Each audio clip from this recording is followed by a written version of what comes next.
Taste the Daily. Avadi Kumar sir, உங்ககிட்ட இருந்து ஆரம்பிக்கலாம்னு நினைக்கிறேன். தமிழ்நாடு சட்டமன்றம் இன்னைக்கு ஆண்டோட முதல் கூட்டத்தொடரில் 4ஆம் நாள். இன்றைக்கும் எதிர்க்கட்சிகள் பக்கம் தப்பி தவறி கூட கேமரா போயிடக்கூடாது அப்படின்னு நினச்சி எதிர்க்கட்சி உறுப்பினர்களை காமிக்கவே இல்லை. இதை எப்படி பார்க்குறீங்க? இல்லை, தமிழ்நாடு சட்டமன்றம் கவர்னர் உரைக்கான நன்றி தெரிவிக்கின்ற தீர்மானத்தின் மீது நடைபெறுகின்ற விவாதம். கவர்னரே பேச விடலை, அதையே காட்டல. சபாநாயகர் தான் அந்த உரையை படித்து தான் காட்டினாங்க. அதனால் கவர்னர் தான் இந்த தமிழ்நாடு அரசாங்கத்தினுடைய, அவர் பெயரால் தான் அரசாங்கமே நடக்குது. இன்னும் சொல்ல போனால் சட்டமன்றத்தை கூட்டுகின்ற அதிகாரம், முடித்து வைக்கின்ற அதிகாரம் இரண்டுமே கவர்னர் தான். கவர்னர் அறிவித்தாதான் சட்டமன்றத்தையே இவங்க கூட்ட முடியும். இவங்க சபாநாயகருடைய அதிகாரம் என்பது அஜாயின்மெண்ட் மட்டும்தான், ஒத்திவைப்பு மட்டும்தான். ஒத்தி வச்சு மறுபடியும் கூட்ட முடியுமே தவிர, அந்த காலத்தை தான் ஒரு ஒத்தி வைக்க முடியுமே தவிர, சட்டமன்றத்தை முடித்து வைப்பதும் கூட்டுவதும் கவர்னருடைய அதிகாரம். அவருடைய அதிகாரத்தை செயல்படுத்துகின்ற கவர்னர் சபாநாயகருடைய அதிகாரம் என்ன? அந்த சபையினுடைய உரிமைகளை பாதுகாப்பது, உறுப்பினர்களை சமமாக பார்த்து அவர்களுக்கு பாதிப்பு இல்லாமல் அவர்களுக்கு தேவையான வாய்ப்புகளை தருவது தான். ஆனால் சபாநாயகர் என்னவோ சர்வாதிகாரி மாதிரி கவர்னரையே மிரட்டுறாரு. கேட்டால் மத்திய அரசினுடைய ஆளுன்னு சொல்கிறாரு. அவர் எந்த அரசனுடைய ஆளாக இருந்தாலும் தமிழ்நாடு சட்டமன்றத்தினுடைய முதன்மை அதிகாரி கவர்னர் தான். அவர் தான் தலைவர். சபாநாயகர் அவர் சொல்கிறதை செயல்படுத்துகின்ற, சட்டமன்றத்தை பாதுகாக்க கவர்னரால் அனுமதிக்கப்பட்ட ஒருத்தர். ஆனால் அதையே புரிஞ்சிக்காமல் இதுவரைக்கும் தூர்தர்ஷன் அதை ஒளிபரப்பிட்டு இருந்தாங்க.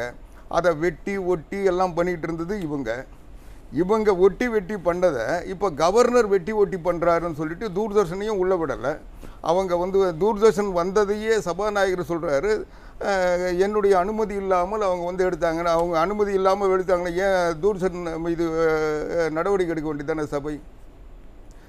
சபாநாயகருக்கு அதிகாரம் இருக்குமே. ஆனால் சபாநாயகர் எப்படி தூர்தர்ஷனை சட்டத்தை மீறி கவர்னர் அங்கே தூர்தர்ஷனை அனுப்பி அதை வெட்டி ஒட்டி வெளியிட்டாருன்னு சொல்லி ஒரு வெக்கம் இல்லாமல் ஒரு சபாநாயகர் சொல்கிறாருன்னா அவர் ஏன் நடவடிக்கை எடுக்கல?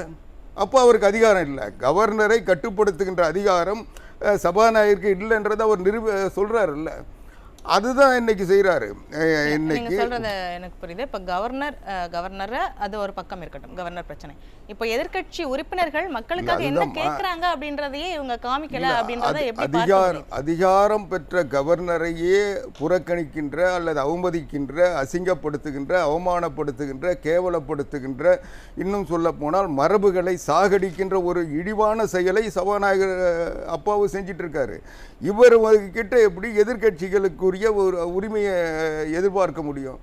முழுக்க இன்றைக்கு அமைச்சர்கள் செய்ய வேண்டிய வேலையை அவர் செஞ்சிட்டு இருக்காரு. அமைச்சர்களை பதில் சொல்றதுக்கு கூட அமைச்சர்களுக்கு திராணி இல்லைன்ன உடனே இவர் எழுந்து அதை எதையோ ஒன்று சொல்லி சமாளிச்சிட்டு இருக்காரு. அதுபோல அவை முன்னவர் செய்ய வேண்டிய வேலையை சபாநாயகர் செய்கிறாரு. சபையை இன்னைக்கு காமெடி பண்ணிட்டு இருக்காங்க. இன்னைக்கு இவர் எழுந்து சொல்றாரு, முதலமைச்சர் அவங்க மேலே நடவடிக்கை எடுக்கணும். உடனே இவர் என்ன சொல்றாரு? எதிர்க்கட்சி உறுப்பினர்கள் மீது, அதிமுக உறுப்பினர்கள் மீது நடவடிக்கை எடுக்கணுன்றதை முன்மொழிகிறாரு. அவை முன்னவர் முன்மொழிய வேண்டியதை முதலமைச்சரே சொல்கிறாரு. முதலமைச்சர் சொல்லிட்டு கொஞ்ச நேரம் பொறுத்து சபாநாயகர் என்ன சொல்கிறாரு? நடவடிக்கை உரிமை குழுக்கு அனுப்புகிறோம் சொல்கிறாரு. உரிமை குழுக்கு அனுப்புகிறோம்னு சொன்ன உடனே கொஞ்ச நேரத்தில் பொறுத்து அவர்கள் மன்னிப்பு கேட்டால் விட்டு விடலாம். யார் மன்னிப்பு கேட்டாங்க? இவங்களே வாபஸ் வாங்கினாங்க. இது அதாவது சட்டத்தை புரிந்து கொள்ளாமல், சட்டத்தை தெரிந்து கொள்ளாமல், அல்லது சட்டத்தின் மரபுகளுக்கு மதிப்பளிக்காமல் இன்றைக்கு சட்டமன்றம் நடந்துகிட்டு இருக்கு. சபாநாயகர் காமெடி கூத்தாக்கிட்டு இருக்காரு. இன்னைக்கு எல்லா வகையிலும் சட்டமன்றத்தில் அண்ணன் எடப்பாடியார் அவர்கள் எடுத்து வைக்கின்ற எந்த கேள்விக்காவது பதில் சொல்கின்ற திராணி இருக்கா? முதலமைச்சருக்கு தான் இல்லை, மற்ற அமைச்சர்களுக்கு இருக்கா? இன்னைக்கு எதையுமே செய்யாம எதிர்கட்சி பக்கமே எத்தனை உறுப்பினர்கள் வராங்கன்றதை கொடுக்க இவங்க குட்கா வேட்புமை காட்டினாங்களே அன்னைக்கு, அது எல்லா ஊடகங்களையும் காட்டினாங்கல்ல. சட்டத்துக்கு புறம்பான கேள்விக்கு பதில் சொல்லணும்ன்றீங்க. எதிர்க்கட்சி சட்டமன்ற அந்த ஆளுநர் விவாதம் வந்து அரசனுடைய ஆளுநர் அறிக்கை என்பது அரசனுடைய அறிக்கைன்னு அவங்களே சொல்கிறாங்க. அரசு எழுதி கொடுக்கறது அந்த ஒரு எழுத்து கூட மாறாமல் கவர்னர் படிக்கணும்னு சபாநாயகர் சொல்கிறாரு, முதலமைச்சர் சொல்கிறாரு. இதுதான் அரசியல் சட்ட கடமைன்னு அவங்க விளக்கம் சொல்கிறாங்க. எதிர்க்கட்சி இதை விவாதிக்கின்ற பொழுது அதை மறுத்தோ அதில் இருக்கின்ற குறைபாடுகளையோ அதற்கு சேர்க்க வேண்டிய பகுதிகளையோ சொல்ல வேண்டியது யார்? எதிர்க்கட்சி தானே சொல்ல முடியும். எதிர்க்கட்சியை பேச விடாமல் அல்லது பேசினாலும் அதை வெளிப்படுத்தாமல் அதுக்கு பதில் சொல்கிறதுக்கு இவங்களுக்கு முடியலன்றதுனால இவங்க எதிர்க்கட்சி பக்கமே அவங்க எதிர்க்கட்சி எதுவுமே செய்யாதது போன்ற ஒரு தோற்றத்தை உருவாக்கி இவங்களுடைய கருத்துக்களை எனக்கு என்ன சந்தேகம் இருந்தா, இப்போ எதிர்க்கட்சிகள் பேசினதை ஒருவேளை நேரலை காமிச்சாங்க அப்படின்னா அதில் என்ன பிரச்சனை இருக்கு? அதுதானம்மா பிரச்சனை வெளியே வந்துடுமே. இவங்க பிரச்சனையை எப்படி தமிழ்நாட்டில் இருக்கின்ற தமிழ் ஊடகங்கள்லையும் தன்னகப்படுத்தி இன்றைக்கி அவங்கள மிரட்டி பணிய வச்சுருக்காங்களோ அது மாதிரி சட்டமன்றத்தையும் இன்றைக்கி அவங்க கட்டுப்பாட்டில் வச்சுட்ருக்காங்க. இன்றைக்கி சபாநாயகர்ன்ற பெயரில் அவர் உட்காந்துக்கிட்டு இன்றைக்கி சட்டமன்றத்தையே கவர்னர் பேசுனதையே வெளியே வரக்கூடாதுன்னு சொல்கிறவங்க எதிர்க்கட்சி தலைவரான எடப்பாடியார் பேசுனதை வெளியே சொல்லிவிடுவாங்களா? இன்றைக்கி வரைக்கும் எடப்பாடியார் அன்றைக்கி கேட்டார், டங்ஸ்டன் பிரச்சனையாக இருந்தாலும் அதுக்கு நீங்கள் தானே அனுமதி கொடுத்தீங்க, அன்றைக்கி டெண்டர் விட்டாங்களே, அன்றைக்கி எங்கே தூங்கிட்டு இருந்தீங்களா? 10 மாதம் இந்த சட்டசபை இந்த ஆட்சியாளர்கள் என்ன பண்ணீங்க? முதலமைச்சர் இந்த சட்டத்தின் ஆட்சி தான் நடத்துறீங்க. 10 மாதம் டெண்டர் விட்டு 10 மாதம் பொறுத்து அங்கே மக்கள் போராட்டம் நடத்துறதுக்கு பிறகு தானே உங்களுக்கு இப்படி ஒரு பிரச்சனை இருக்கிறதே தெரியுது. அப்போ அந்த அரசாங்கம் செயல்படுதா இல்லையான்னு கேட்டார். அதுக்கு இது வரைக்கும் பதில் வந்ததா? எதுக்கு பதில் சொல்லியிருக்காங்க?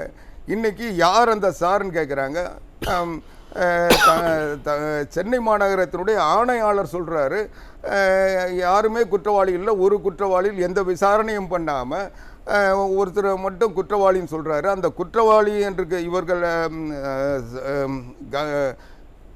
கமிஷனர் அடையாளப்படுத்திய நபர் ஏற்கனவே போலீஸ் அவங்க கூட்டிகிட்டு வந்து விசாரணை என்ற பெயரில் விசாரணை பண்ணிட்டு வீட்டுக்கு அனுப்புகிறாங்க.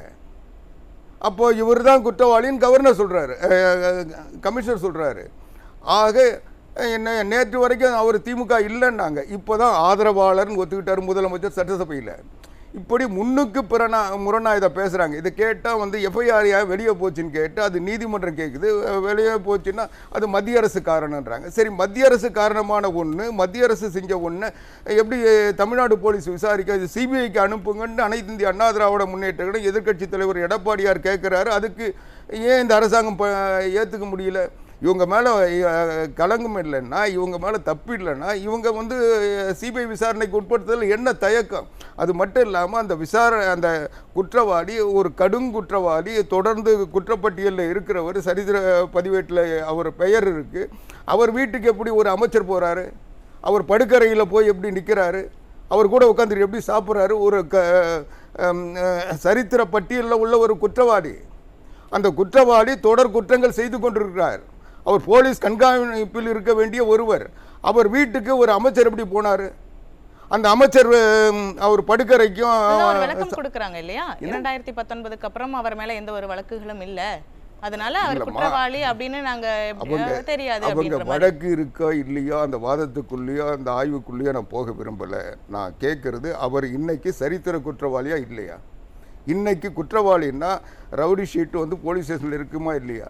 ஒவ்வொரு நிகழ்வின் போதும் அந்த குற்றவாளிகளை கண்காணிக்க வேண்டிய கடமை, அவர்களுடைய நடவடிக்கைகளை தெரிந்து கொள்ள வேண்டிய உரிமை காவல்துறைக்கு இருக்கா இல்லையா? அப்படிப்பட்ட ஒரு இடத்துல ஒரு அமைச்சர் எப்படி அவர் வீட்டுக்கு போய் சாப்பிட்றாரு? அப்போது அதை வந்து ஆய்வு செய்ய வேண்டாமா? அன்றைக்கு அந்த இடத்துல இன்னொருத்தர் அங்கே இருந்திருக்கிறாரு, ஒரு கார் இருந்திருக்கு. அதுக்கு பிறகு அந்த சாரோட இருன்னு சொன்னதான் அந்த பாதிக்கப்பட்ட பெண் புகார் தராங்க. அந்த புகார் மேலே என்ன விசாரணை பண்ணீங்கன்னு கேட்டால் யாருமே இல்லை, ஒருத்தர் தான் சொல்லி கமிஷனர் தேவையில்லாமல் அவராக இன்னவோ பெரிய சாதனை செஞ்சிட்டா மாதிரி ப்ரெஸ் மீட் நடத்தி சொல்கிறாருன்னா யாரை பாதுகாக்கிறாரு? அவர் யார்? ஒரு குற்றவாளியினுடைய வீட்டுக்கு தொடர் குற்றங்கள் செய்த ஒருத்தர் வீட்டுக்கு போன அமைச்சர் அதை செய்தாரா, இல்லை அவருடைய ஆதரவாளர்கள் செஞ்சார்களா, அல்லது இதை விட ஒரு பெரிய பொறுப்பில் இருக்கின்ற அமைச்சரோ அல்லது மற்ற பொறுப்பில் இருக்கவங்களும் செஞ்சாங்கன்னா சந்தேகம் மக்களிடத்தில் வருது. இன்னைக்கு அந்த செய்தி இல்லம்மா, இல்ல யாராயிருந்தாலும் பாதிக்கப்பட்டவர்கள் என்ன புகார் தந்தாலும் அந்த புகார்ல உண்மைத்தன்மையை விசாரிக்க வேண்டிய கடமை காவல்துறைக்கு இருக்கா இல்லையா? கண்டிப்பா அதை இருக்கு. செய்யலையே. அந்த ஒரு விசாரணை நடக்கணும், குற்றவாளி யார் கண்டுபிடிக்கணும் அப்படின்றது கேள்வி மக்கள் கிட்ட இருக்கு. இன்னைக்கு நடந்த சம்பவத்துல, அதாவது இன்னைக்கு நடந்த சட்டமன்றத்துல என்ன கேக்குறாங்க அப்படின்னா, எதிர்க்கட்சி தலைவரோட அவர் என்ன கேட்கிறாரு அப்படின்னா, எதிர்க்கட்சி வரிசை உங்களை அவ்வளவு அச்சுறுத்ததா அப்படின்ற ஒரு கேள்வியை கேட்கிறாரு. அவ்வளவு அச்சுறுத்துறாங்களா ஸ்டாலினா எதிர்க்கட்சி உறுப்பினர்கள்? எதிர்க்கட்சி அச்சுறுத்தலமா? எதிர்க்கட்சி உண்மையை பேசினா உண்மையே ஸ்டாலினுக்கு அச்சுறுத்தல் தானே. இருட்டில் இருக்கிறவங்களுக்கு வெளிச்சத்தை பார்த்தா பயம் தானே. அதனால அவங்க இருட்டில் இருக்கிறாங்க. அதனால கேள்வியை கேட்கறதுனால அச்சுறுத்தலா இருக்கு அப்படின்னு சொல்ல வர்றீங்களா? அச்சுறுத்தல் இல்லம்மா, இவங்க கிட்ட எந்த குற்ற உணர்ச்சியும் இல்லைன்னா அவங்க யாரோட வேணா நேர்மையான முறையில் எதிர்கொள்ள முடியும். அவங்க குற்றங்களின் பிறப்பிடமாக மட்டும் இல்லாமல் குற்றங்களின் புகலிடமாக இன்னைக்கு அமைச்சரவையும் அமைச்சரவை சார்ந்த கட்சியும் இன்னைக்கு இருக்கு. இன்னைக்கு ஆளுங்கட்சி என்ற பெயரால் அவர்கள் வந்து இன்னைக்கு தமிழ்நாடு முழுவதும் இன்னைக்கு சட்டம் ஒழுங்கு சீர்கெடுவதற்கு, போதைப் பொருள் விற்பனைக்கு இவர்களுடைய உதவியும் உறுதுணையும் இருந்து கொண்டிருக்கிறது என்பது காவல்துறையிலிருந்து கிடைக்கின்ற செய்தி. அதனால் பொதுமக்கள் இன்னைக்கு பாதிப்புகளை ஏற்படுத்துகின்ற அத்தனை இரண்டாம் பிளாக் மார்க்கெட் அத்தனையும் நடத்துறது திமுக. அந்த திமுகவை சார்ந்தவர்களை பாதுகாப்பது அமைச்சர்கள், அமைச்சர்களை பாதுகாப்பது முதலமைச்சர். ஆக இந்த அமைச்சரவையை இன்றைக்கு தமிழ்நாட்டின் அழிவை நோக்கி அழைத்து போகிறது. இன்றைக்கு போதைகளின் புகலிடமாக இருந்து சிக்குகின்றவர்கள், அதில் பெரிய குற்றவாளிகள் என்று கண்டறியப்பட்டவர்கள் பார்த்தீங்கன்னா திமுகவை சார்ந்தவர்களாக இருக்காங்க. அதுதானே இன்னைக்கு உண்மை நிலைமை. அதனால அவங்க பயப்பட தானே செய்வாங்க. இன்னைக்கு யார் அந்த சாருன்னு கேட்க சொல்ல இவங்க சம்பந்தம் இல்லைன்னா ஏன் பதறாங்க? முறையாக விசாரணை நடத்தி போலீஸ் சொல்லிட்டு போகுது. அதுக்குள்ள ஏன் கமிஷனர் போய் அவங்க வேற யாரும் இல்லை, அந்த சாரே இல்லை, ஒருத்தர் தான் சொல்றாரு. குற்றவாளிகளை கைது பண்ணிட்டோமே, இதுக்கு மேல என்ன வேணும்னு கேக்குறாங்க. குற்றவாளியை யாருமா கைது பண்ணாங்க? குற்றவாளியை வந்து இவங்க வந்து ஒரு எல்லாரையும் கூப்பிட்டு வந்து சந்தேகப்படுகின்ற குற்றவாளிகள்லாம் கூப்பிட்டு வந்ததாக சொன்னாங்க. அதில் இந்த சரித்திர பட்டியலில் இருந்த இந்த நபரையும் விடுவிச்சிட்டாங்க. அதற்கு பிறகு இதெல்லாம் பிரச்சனை பெருசானதுக்கு பிறகு அவரை பிடிச்சதா சொல்கிறாங்க, அவரை வந்ததாக சொல்கிறாங்க. அதுக்கப்புறம் அவருக்கு ஃபேண்ட்டு கழட்டாமையே கட்டும் போட்டாங்க. எல்லாமே வந்து கோமாளித்தனமாகவும் நம்ப முடியாத ஒரு சூழ்நிலை தான் நடத்துனாங்க. எந்தவித தேவையில்லாமல் கமிஷனர் ஏன் அவசரப்பட்டு அதை ப்ரெஸ் மீட் நடத்தினார்? மற்றதுக்கெல்லாம் வாய் திறக்காத கமிஷனர் யாரோ ஒரு உணர்ச்சி வயப்பட்ட ஒரு தாய் தன்னுடைய ஆதங்கத்தை தெரிவிக்க ஸ்டாலின் படத்துக்கு செருப்பாக காட்டினாங்கன்றதுக்காக அவங்கள தேடி 6 தனிப்படை அமைச்சு கைது செஞ்சவங்க. இவர் எத்தனை தனிப்படையில் கைது பண்ணாங்க? அவர் அங்கே இருக்கு, அவங்களுடைய கண்காணிப்பில் இருக்க ஒருத்தரை கைது செய்யறதுக்கு இவங்க ஏன் தனிப்படை அமைக்க வேண்டியிருக்கு? ஏன் அமைக்கிறாங்க அப்படின்ற தொடர்ந்து பேசலாம். கருத்துக்கு நன்றி. திரு ஆவடிக்குமார், ஆளும் கட்சி எம்எல்ஏக்களும் சபாநாயகர் மட்டும்தான் சட்டமன்றமா? இப்ப நடக்கிற நிகழ்வுகளை பார்த்தா அப்படிதான் தெரியுது அப்படின்னு சொல்றாங்க. அதுதான், சபாநாயகர் தான் சட்டமன்றம், சபாநாயகர் தான் வந்து அமைச்சரவை, சபாநாயகர் தான் வந்து முதலமைச்சர் எல்லாமே. ஏன்னா இன்னைக்கு வந்து யாருமே அவங்களுடைய கடமையை உணர்ந்ததாவோ அல்லது அதை செயல்படுத்துகின்ற ஆற்றல் உள்ளவர்களோ இல்லை. அதனால் பொம்மைகள் முதலமைச்சராகவும் அமைச்சர்களாகவும் இருக்கின்ற காரணத்தால் இன்றைக்கு சபாநாயகர் ஜாம்பவானாக காட்சி தரார். இப்போது இன்றைக்கி அவர் சொல்கிறாரு, மைக்கு வேலை செய்யலை, சிசிடிவி கேமரா வேலை செய்யலை, அல்லது ஒளிபெருக்கி வேலை செய்யலைன்னு சொல்கிறாருன்னா, இது ஒரு சட்டமன்றம் வருஷத்துக்கு 100 நாள் கூட்டுவோன்னு சொல்லி ஆட்சிக்கு வந்த நீங்கள் 4 நாள் 5 நாள் கூட்டுறீங்க. ஒரு கவர்னர் உரைக்கு நன்றி தெரிவிக்கும் தீர்மானத்தையே 5 நாளில் நடத்துகிறீங்க. அந்த 5 நாள் கூட அந்த சட்டமன்றத்தை சீர்படுத்தி ஒழுங்காக நடத்த முடியலன்னா, ஏசி வேலை செய்யலை, மைக்கு வேலை செய்யலை, கேமரா வேலை செய்யலைன்னு சொன்னால், முதலமைச்சர் அறையில் இந்த மைக்கு வேலை செய்யாமல் இருந்தால் இத்தனை நேரத்துக்கு எத்தனை பேரை சஸ்பெண்ட் பண்ணியிருப்பீங்க, என்ன நடவடிக்கை எடுத்திருப்பீங்க? ஆனால் அதுதான் அப்போ இவங்க இந்த சட்டமன்றத்தை எவ்வளோ மதிக்கிறாங்க, அதை வந்து எவ்வளோ தூரம் ஒரு முக்கியத்துவமாக கருதுறாங்கன்னு அதுலேருந்து அவங்க லட்சணம் தெரியுது. நீங்கள் சட்டமன்றத்தை வந்து ஒழுங்காக நடத்தணுன்ற எண்ணம் அவங்களுக்கு வந்து இல்லைன்றது அவங்க 5 நாள் நடத்துறதுலும் தெரியுது. அந்த சட்டமன்றத்தில் ஏதோ கடமைக்கு இது சட்டமன்றத்தை நடத்த வேண்டியது சட்ட ரீதியான கடமைன்றதுனால நடத்துகிறாங்க. இல்லைன்னா அதை கூட நடத்தாமல் விட்டுருவாங்க. அதை எப்படியாவது ஒன்று கணக்குக்கு நடத்தணும். சபாநாயகர் என்ன செய்கிறாரோ அவர் கூத்தடிச்சிட்டு முடிச்சுட்டு போயிட்டோம், நம்ம எதுக்கு இதில் வந்து தலையிடணும்னு சொல்லிட்டு முதலமைச்சர் வேடிக்கை பார்க்குறாரு. சட்டமன்றன்றது சபாநாயகர் நடத்தி முடிக்கிட்டோம், நமக்கு அமைச்சரவைக்கோ முதலமைச்சருக்கோ அதில் பொறுப்பு இல்லைன்னு நினைக்கிறாரு.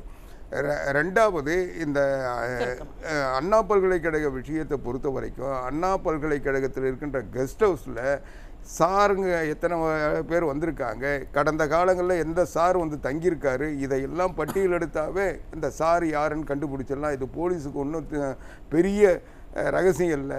ஆனால் இதெல்லாம் போலீஸுக்கு தெரியும், அண்ணா பல்கலைக்கழக மாணவர்களுக்கும் தெரியும்.